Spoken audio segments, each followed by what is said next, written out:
Of an unidentified teen was found shot to death in early May. All Tampa police had to go on was a distinctive tattoo. And once they determined it was 14-year-old Nilexia Alexander, the investigation revealed that she had run away many times. 44-year-old Ronnie Walker is now charged with premeditated murder. But how did Nilexia wind up in a car with a middle-aged man at 3 o'clock in the morning in Seminole Heights?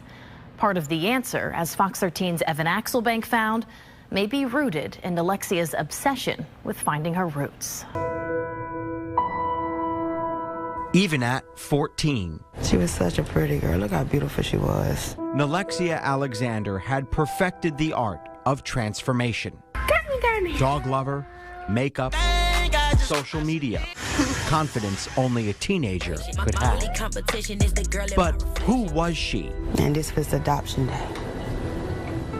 What's that attitude tell you? She was my girly girl.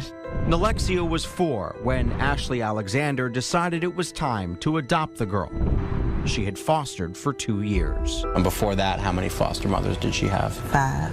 5 foster mothers. In less than 6 months. Even though Nilexia couldn't have remembered that or why the state decided her birth parents were unfit, Nilexia lived with the trauma. I remember one time she did something. She was like, please don't send me back. Please don't send me back. Ashley wouldn't dream of it, especially after Nilexia's fear. She's always throw up in my face, you're not my mom. Turned to questions. She wanted me to look for her mom. And her questions became obsessions. I found mom on Facebook, and I showed I found your mom, and she was happy for the moment. At that time, I was the best person in the world to her. All that is just the beginning of the answer to the question. How did she wind up dead on Florabraska, shot in the back of the head, allegedly by career criminal Ronnie Walker? Adoptees never get. That was her biggest thing. Why did they keep me? What did you tell her when she would ask you? I didn't have no answer. Lexi was excited. She couldn't wait.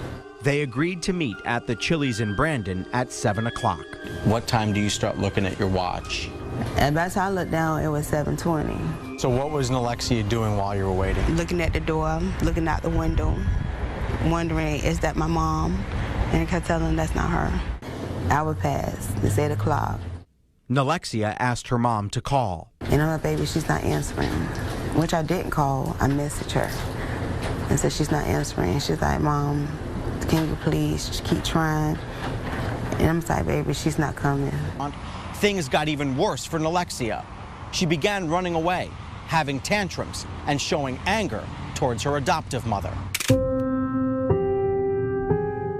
I couldn't control it no more. It was to the point she was yelling, I hate you. I hate being in your house. You're not my mother. I would kill everybody in here. Ashley says Nilexia's bipolar disorder exacerbated her obsession with finding out why her birth parents never tried to reconnect. Nilexia also started getting messages from men, some of them much older. It's unclear if the 44-year-old Walker was one of them. Police have not said why she got into his car the morning of May 6th or why he allegedly turned on her. It is possible she was messaging with Robert Creed, who has also been arrested and tied to the car they were in. Ashley hadn't heard of either until police made the arrests. Yeah, it looked like she drew something. Ashley finally knows what Nilexia could never say out loud. I never gave up. Even when she stopped loving herself, I never stopped loving her. Her urn now sits in her mother's living room. From now on, Ashley will never have to wonder where Nilexia is. Evan Axelbank, Fox 13 News. And the 2 men connected to the death of Nilexia Alexander, Ronnie Walker and Robert Creed, are awaiting trial. Ronnie Walker has been indicted on charges of first-degree murder. Creed has been charged with accessory after the fact to first-degree murder.